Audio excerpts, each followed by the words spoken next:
আমরা শুনেছিলাম ঠাকুর উৎসব মন্দিরে আসিয়াছেন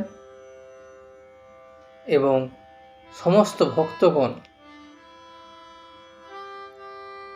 ওনার দিকে তাকিয়ে এক দৃষ্টে লক্ষ্য করছেন। আজ আমরা তৃতীয় খণ্ডের দ্বিতীয় পরিচ্ছেদ শুনব।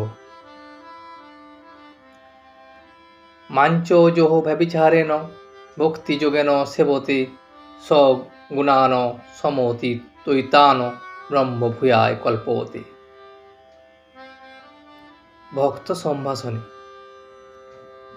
সহাস্য বদনে ঠাকুর শ্রীযুক্ত শিবনাথ আদি ভক্তগণের দিকে দৃষ্টি নিক্ষেপ করিতে লাগিলেন। বলিতেছেন, এই যে শিবনাথ, দেখো তোমরা ভক্ত, তোমাদের দেখে বড় আনন্দ হয়। গাঁজাখোরের স্বভাব, আর একজন গাঁজাখোর খেতে গেলে ভারী খুশি হয়, হয়তো তার সঙ্গে কোলাকুলি করে। শিবনাথ ও সকলে হাসিতে লাগিলেন। সংসারী লোকের স্বভাব নাম মাহাত্ম্য। যাদের দেখি ঈশ্বরের মন নাই, তাদের আমি বলি তোমরা একটু ওইখানে গিয়ে বসো, অথবা বলি যাও বেশ বিল্ডিং দেখো গে। আবার দেখছি যে ভক্তদের সঙ্গে হাবাতে লোক এসছে, তাদের ভারী বিষয় বুদ্ধি, তাদের ঈশ্বরীয় কথা ভালো লাগে না। ওরা হয়তো আমার সঙ্গে অনেকক্ষণ ধরে ঈশ্বরীয় কথা বলছে, এদিকে এরা আর বসে থাকতে পারে না, ছটপট করছে। বারবার তাদের কানে কানে ফিসফিস করে বলছে, কখন যাবে, কখন যাবে। তারা হয়তো বললে, দাঁড়াও না হে, আর একটু পরে যাব। তখন এরা বিরক্ত হয়ে বললে, তবে তোমার কথা কও, আমরা নৌকায় গিয়ে বসি। সকলে হাসিতে লাগলেন। সংসারী লোকেদের যদি বলো যে সব ত্যাগ করে ঈশ্বরের পাদপদ্মে মগ্ন হও, তা তারা কখনো শুনবে না। তাই বিষয়ী লোকদের টানবার জন্য গৌরনীতায় দুই ভাই মিলে পরামর্শ করে এই ব্যবস্থা করেছিলেন। মাগুর মাছের ঝোল, যুবতী মেয়ের কোল, বল হরি বল।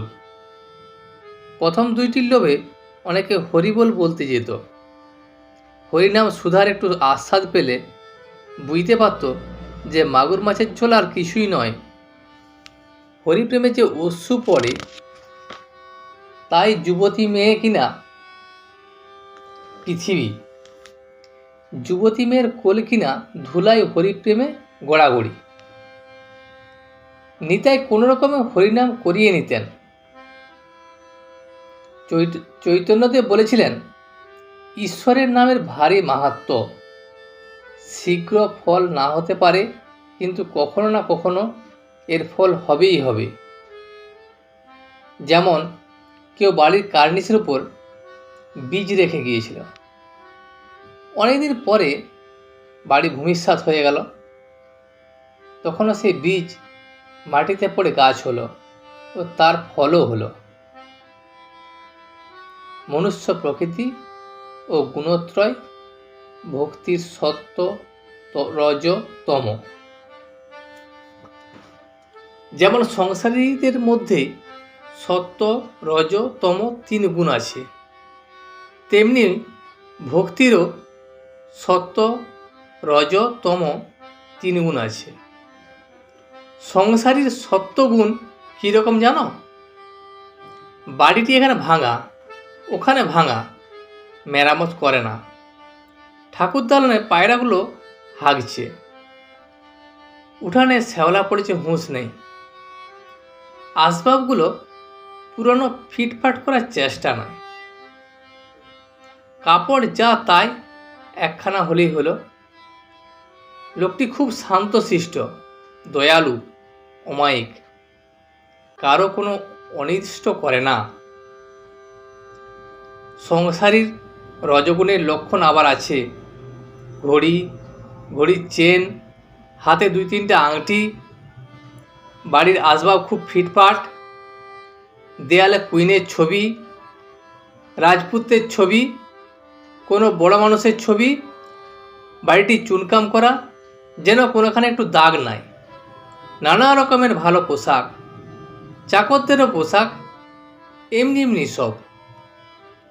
সংসারী তমগুণের লক্ষণ নিদ্রা, কাম, ক্রোধ, অহংকার, এইসব। আর ভক্তির সত্ত্ব আছে। যে ভক্তের সত্ত্বগুণ আছে সে ধ্যান করে অতি গোপনে। সে হয়তো মশারির ভিতর ধ্যান করে, সবাই জানছে ইনি শুয়ে আছেন, বুঝি রাত্রে ঘুম হয় নাই, তাই উঠতে দেরি হচ্ছে। এদিকে শরীরের উপর আদর কেবল পেট চলা পর্যন্ত, সাকান্ন পেলেই হলো, খাবার ঘটা নাই, পোশাকের আড়ম্বর নাই, বাড়ির আসবাবে জাঁকজমক নাই। আর সত্যগুণী ভক্ত কখনো তোষামত করে ধন লয় না।